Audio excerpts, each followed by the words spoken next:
bahayanya orang yang riya,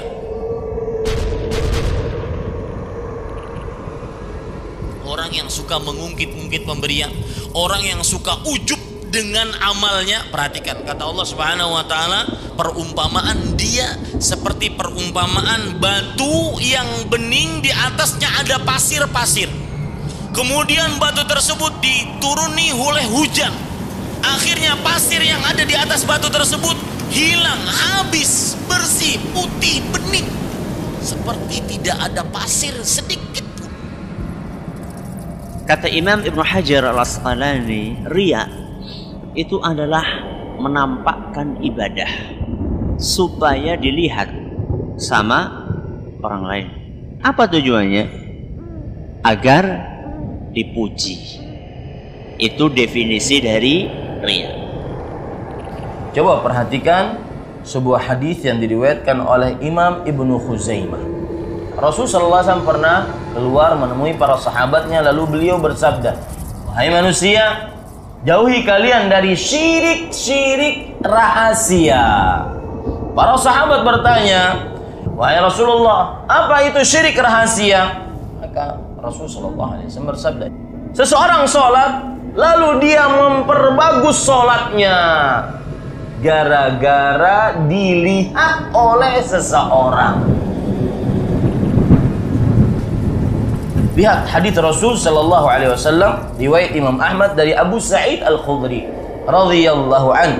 Rasul sallallahu alaihi wasallam bersabda, "Maukah kalian aku beritahukan tentang sesuatu yang aku paling takutkan terhadap kalian dibandingkan Al-Masih Ad-Dajjal?" Tentu wahai Rasulullah, apa itu? Syirik yang tersembunyi, yaitu maksudnya riya. Dajjal kalau keluar itu sangat menipu manusia. Orang mati dihidupkan, turun hujan, daerah yang dia lewati semua apa yang ada di dalam bumi keluar. Artinya dia mendatangkan berkah menurut pandangan manusia. Fitnah, ujian yang paling besar adalah Dajjal. Tetapi ada sesuatu yang lebih ditakuti oleh Rasulullah SAW dibandingkan Dajjal. Ternyata riya. Rasulullah SAW berkata, Allah berfirman, artinya, aku zat yang sangat tidak membutuhkan sekutu. Barang siapa yang beramal dan dia mensyirikanku di dalamnya, itu riya, maka aku tinggalkan dia dan amalnya. Diakui nggak diakui, kita itu manusia yang suka pujian. Ini yang menyebabkan kadang-kadang seseorang sulit untuk lepas dari riya.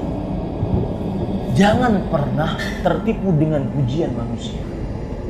Manusia cuma melihat zahirnya saja.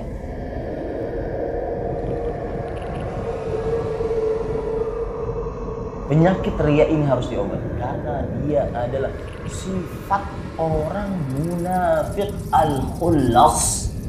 Sifat orang munafik yang benar-benar murni kemunafikannya.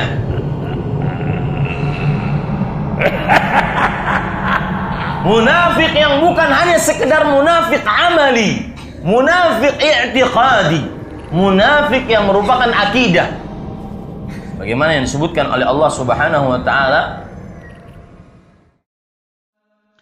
Innal munafiqina yukhadi'una Allah wa huwa khadi'uhum wa idza qamu ila as-salati qamu kusala yura'una an-nas wa la yadhkuruna Allah illa qalila.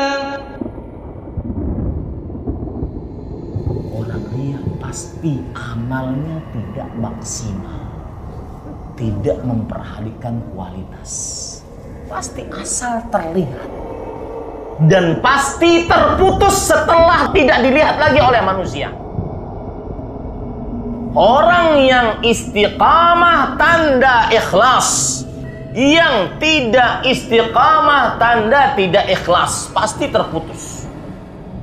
Karena kenapa? Karena tergantung penglihatan atau pujian manusia. Kalau tidak ada yang melihat, tidak ada yang memuji, putus amalnya. Dalam hadis riwayat Imam Ahmad, Rasulullah SAW berkata, Allah berfirman, ketika seluruh manusia diberikan pahala sesuai dengan amal ibadahnya, karena mereka beramal karena Allah, maka orang-orang yang ria, Allah berfirman kepada mereka, silakan kalian pergi kepada orang yang kalian riai. Pergi ke sana. Apakah kalian akan mendapatkan pahala dari mereka? Nabi mengatakan awwalu ma yuqda alaihi yaumal qiyamati thalatha. Yang pertama kali akan dihisab dan akan dilemparkan ke dalam api neraka ada 3 golongan. Yang pertama apa?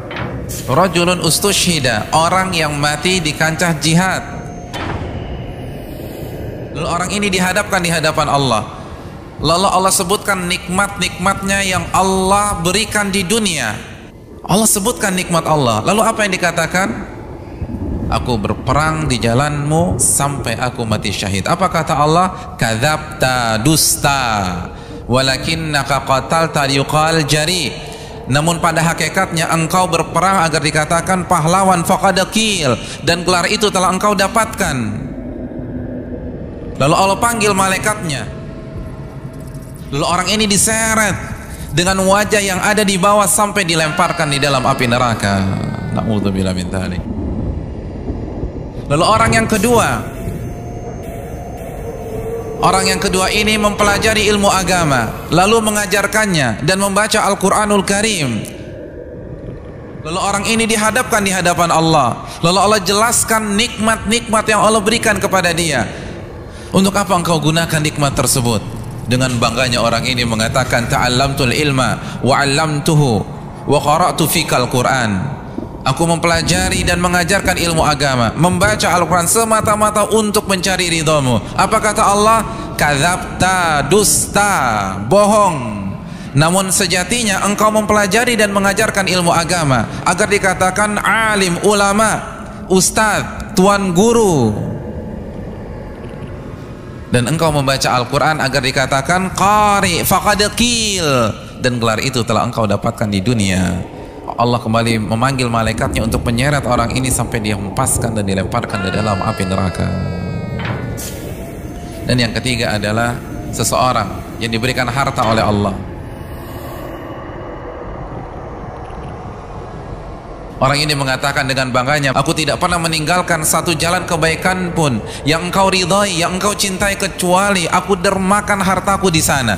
Tidak ada satupun fakir miskin yang mengetuk pintu rumahnya kecuali ia berikan infak dan sedekah. Tidak ada satupun proposal yang mampir ke meja kerjanya kecuali ia bantu acara tersebut. Tidak ada satupun anak yatim yang membutuhkan uluran tangan kecuali dia menjadi orang tua asuh. Semua jalan kebaikan itu uangnya ada di sana. Lalu apa kata Allah? Kadzabta, dusta. Namun pada sejatinya engkau melakukan hal tersebut agar dikatakan jawad, agar dikatakan dermawan, faqadakil, dan gelar itu telah engkau dapatkan. Akhirnya Allah perintahkan kembali malaikatnya untuk melemparkan dia ke dalam siksa api neraka. Ini pelajaran menarik dari hadis tentang riya. Ini sebab kenapa kita harus mengobati penyakit riya. Maka pantas kalau Nabi kita Muhammad SAW senantiasa berdoa meminta amalan mutaqabbala, amalan yang diterima. Kira-kira nih amalan kita diterima enggak?